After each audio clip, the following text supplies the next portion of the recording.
Back is a play inspired by the steroid scandal in baseball that was going on for like most of the 1980s and early 1990s, but didn't really break until there were congressional hearings about it in 2005. Is that when those were?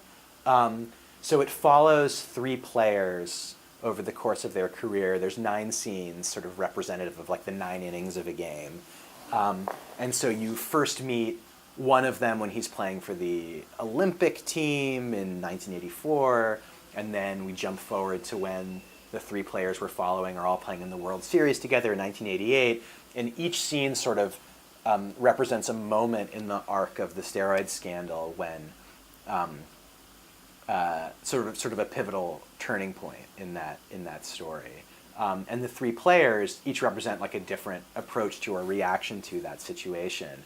One of them is like a proud crusader for steroids, basically, who thinks everyone should do it and that it's stupid that they're illegal and that anyone who's not doing it is being short-sighted.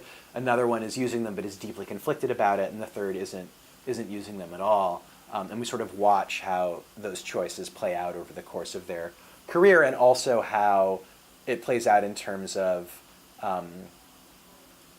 when and how the scandal gets exposed and what does or doesn't happen as a result. But it also operates as just an investigation of something I was interested in looking at about the American character, that what steroids represented was like a shortcut to strength, a shortcut to success, without the usual costs associated with that, without as much of the hard work. First of all, I mean, casting is really important to cast people who are at least to some degree believable as professional athletes, especially the 2 guys who use steroids. The third can be sort of a scrawnier, more regular guy, because that's sort of his role.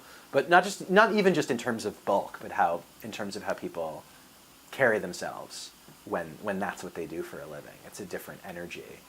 So to capture that is really important. But also to keep, there's a lot of, I think, humor in the play that emerges out of the sort of locker room, like, banter and trash-talking energy, like the way that they sort of insult each other and one-up each other, and then also, like, juxtaposed with these moments of connection or even tenderness, like that.